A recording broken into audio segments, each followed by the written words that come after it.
ఈ ఎర్ర బుక్ గురించి ప్రతి ఒక్కరు మాట్లాడుతున్నారు. ఇంతకీ ఆ ఎర్ర బుక్ కాన్సెప్ట్ ఏంటి? ఆ ఎర్ర బుక్ అంటే ఏంటి? దాంట్లో పేర్లు ఏంటి? దాని పరిస్థితి ఏందంట? నీ ఎర్ర బుక్ అనేది ఇక్కడటువంటి కార్యకర్తలందరినీ కూడా ఉత్తేజం తీసుకురావడానికి ఎవరైనా ఇబ్బందులు పడినారనుకోండి, అధైర్యపడద్దండి, మళ్ళీ మన పార్టీ అధికారం వచ్చినప్పుడు అన్ని నోట్ చేసుకున్నా వాళ్ళందరి మీద మనం మళ్ళీ రిటాలియేట్ అవుతామని చెప్పేదానికి రెడ్ బుక్ అనేది చెప్పడము, లేకుంటే ఇది చేస్తానంట. లోకేష్ బాబు, నీ రెడ్ బుక్ ఇంతకుముందు ఏమైంది? పులివెందుల్లో ఏమేమి చేస్తావు నువ్వు? పులివెందుల్లో నువ్వు చెప్పు నాకు. ఈరోజు నేను చెప్పడం కాదు, మా బీటెక్ రవిని కూర్చొని మాట్లాడమని చెప్పు. 2018లో చంద్రబాబు నాయుడు గారు మాకు చెప్పడం జరిగింది, మీరు ఎక్కడే కానీ సరిగ్గా పోరాటం లేదు,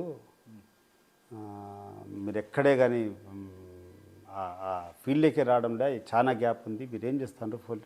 సార్ నేను చెప్పాను నాకు, సార్ నేను 24 గంటలు జనంలోనే ఉండా, నేను చేయగలిగినటువంటి మంచి పనులన్నీ చేస్తున్నా, దానికి దాటి నిజంగా ప్రజల మీద ఒక వ్యక్తి కావాలని చెప్పి కోరుకునేటప్పుడు నేను ఏం చేస్తానంటే, లేదు మా మీరు పొలిటికల్ ఫిక్షన్ లేదు, మీరు సరిగ్గా సవాల్ చేయడం లేదని చెప్పాడు. ఆ రోజు ఒక పిలిపిచ్చారు, చర్చకి ఎక్కడన్నా సిద్ధం, పూలంగళ్ళ దగ్గరనే మాట్లాడుకుందామని చెప్పారు. సో పూలంగళ్ళ దగ్గర మాట్లాడడానికి సిద్ధమని చెప్పి ఆ రోజు అవినాష్ రెడ్డి గారు పిలిపించారు. సరే మేము వాళ్ళిద్దరు పోయి అడిపోయి చర్చించుకోవాలనుకునే టైంలో కడపకు సంబంధించినటువంటి ఎస్పీ లేదు, ఆడిపోతే చాలా రచ్చలు జరుగుతాయని చెప్పి నన్ను ఇక్కడ హౌస్ అరెస్ట్ చేశాడు, వేంపల్లిలో హౌస్ అరెస్ట్ చేశాడు. బీటెక్ రవిని కూడా ఆల్మోస్ట్ పులివెందులో మా ఆఫీస్లో ఆపినాడు. అయినా కూడా కొంతమంది తెలుగుదేశం పార్టీ కార్యకర్తలు ఆడిపోవడము, వైఎస్ఆర్ కాంగ్రెస్ పార్టీ ఆడిపోవడము, రాళ్ళు రూకోవడము, కొంతమంది దెబ్బలు తగ్గడం ఎన్ని జరిగినాయి మనంతా డిస్కస్ అయిపోయింది. ఆ రోజు ఉన్నటువంటి ఎస్పీ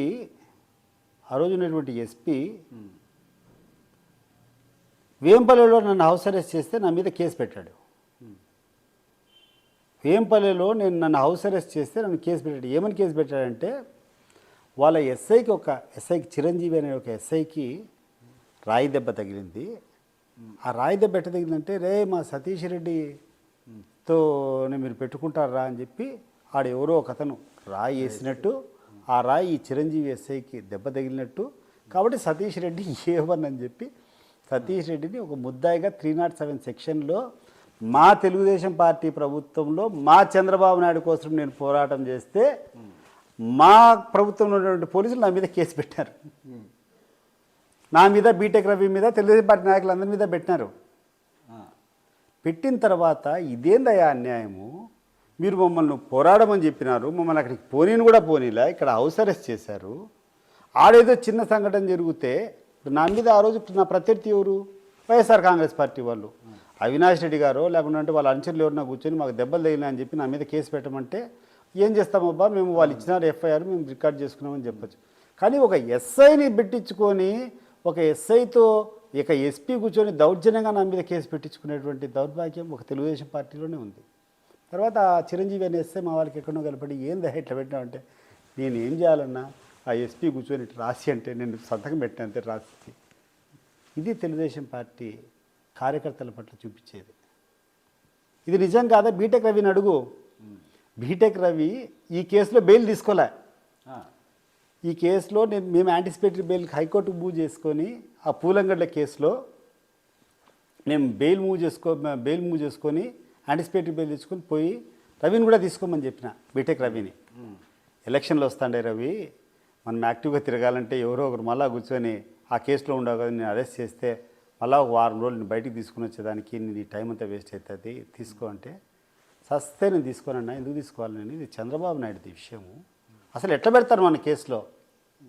తెలుగుదేశం పార్టీ ప్రభుత్వంలో తెలుగుదేశం పార్టీ లీడర్ల మీద తప్పు లేకుండా ఎట్లా పెడతారు కేసు? ఆయనది బాధ్యత, నేను తీసుకునే సమస్య లేదన్నాడు. తీసుకోలేను బెయిల్. బట్ అప్పుడేం అరెస్ట్ చేయాలి, ఆ ఎలక్షన్ అయిపోయిన వరకు అరెస్ట్ చేయాలి. వైఎస్ఆర్ కాంగ్రెస్ పార్టీ అధికారంలోకి వచ్చిన తర్వాత ఆ రోజునటువంటి ఆ కేసులో ఆయన పాపం జైలుకి పోవడం జరిగింది 10 రోజులు. ఈరోజు బీటెక్ రవి అడగండి, మరి ఇటువంటి నాయకుని నమ్ముకొని మనం పోటీ చేయగలుగుతామా?